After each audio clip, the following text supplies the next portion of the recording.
আসসালামু আলাইকুম everyone, welcome to my channel day 2 in Bandarban and blog number 3। আজকের ভিডিওতে আমি কভার করার চেষ্টা করেছি বান্দরবনের আসল সৌন্দর্য এবং বিভিন্ন ক্ষুদ্র নৃগোষ্ঠীর বিভিন্ন উৎসব। সবার শেষে আছে দারুণ একটা চমক। আশা করছি পুরো ভিডিওটা দেখবেন।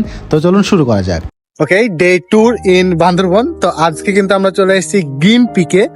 আর গ্রিন পিকে এখানে একটা দারুণ সুইমিং পুল আছে, তো সুইমিং করব আর আশেপাশটা ঘুরে দেখবো। তো সকাল 11টার সময় আমরা চলে আসলাম গ্রিন পিক রিসর্টে।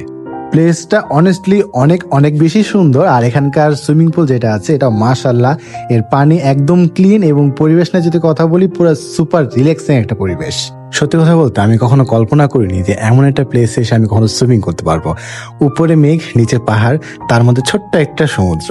এই সুযোগ কখনো হাতছাড়া করা যায় না। তাই আমি আর আমার ফ্রেন্ড মিলে একটা রেসিং কম্পিটিশন করলাম যে কে জিততে পারে। আনফরচুনেটলি সে জিতে গেছে আর আমি হেরে গেছি। সুইমিং শেষ করে আমরা সকলে রেডি হলাম নেক্সট ডেস্টিনেশনে যাওয়ার জন্য, কারণ আজকে একটা বিশেষ ফেস্টিভ্যাল আছে। আমরা মূলত যাচ্ছি সাংরাই উৎসবে। আর আমাদের বাঙালিদের যেমন বাংলা নববর্ষ আছে, ঠিক তেমনই বাংলাদেশি মারমা এবং রাখাইনরা এই দিনগুলোতে মানে 13 থেকে 15 তারিখে এই সাংরাই উৎসবটা পালন করে থাকে।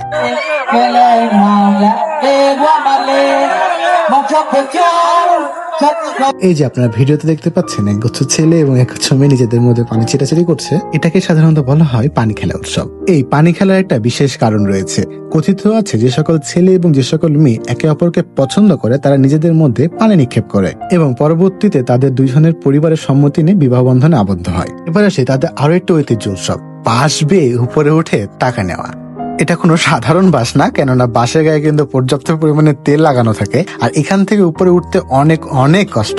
সাধারণত তারা কি করে, নিজের লুঙ্গি অথবা হাতের মুঠোয় অথবা গেঞ্জির ভিতরে বালু নিয়ে উপরে ওঠার চেষ্টা করে এবং এক মুহূর্তে দেখবেন বাসের চূড়ায় কিছু টাকা রাখা আছে। তো এভাবে করে করে বিভিন্ন দল পালাক্রমে উঠে সে টাকা নেওয়ার চেষ্টা করে। তাদের এই উৎসবের আরো একটা ঐতিহ্যবাহী অংশ হলো নৃত্য।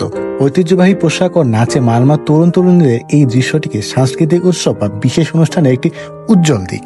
মারমা তরুণ তরুণীরা তাদের নিজস্ব সাংস্কৃতিক ধারক হিসেবে বর্ণিল ও বৈচিত্র্যময় পোশাকে সজ্জিত হয়ে ঐতিহ্যবাহী নাচ ও গানে মেতে ওঠে।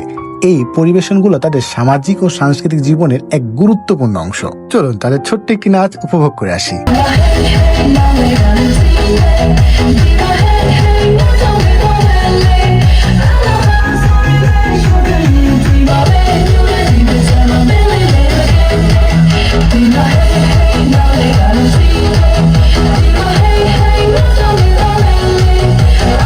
তাদের নাচ উপভোগ করার পর তাদের সাংস্কৃতিক অনুষ্ঠানের একটি অংশ হতে পারছি, জিনিসটা আমার কাছে অনেক ভাগ্যের ব্যাপার। পানি খেলা শেষ করতে না করতে দেখলাম যে তাদের যে বাসে ওঠার যে প্রতিযোগিতা সেটা কিন্তু একটা গ্রুপ জিতে নিয়েছে।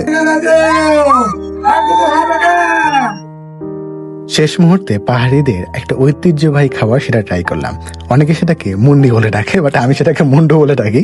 যাই হোক, মুন্ডি কিন্তু বাংলাদেশের পার্বত্য অঞ্চলে মারমা এবং রাখাইন জনগোষ্ঠীর একটি ঐতিহ্যবাহী ও জনপ্রিয় খাবার। এবং যদি বলা হয় এটা কিভাবে তৈরি করা হয়, তো এটা কিন্তু মূলত চালের গুঁড়াতে তৈরি এক ধরনের বিশেষ নুডলস, মানে আমাদের নুডলসের মতো অনেকটা। এবং এটা টক ঝাল স্বাদে বিভিন্নভাবে মিশিয়ে খাওয়া হয়। অনেকে এটা ডিম দিয়ে খায়, বা অনেকে এটাকে ডিম ছাড়াও খেয়ে থাকে।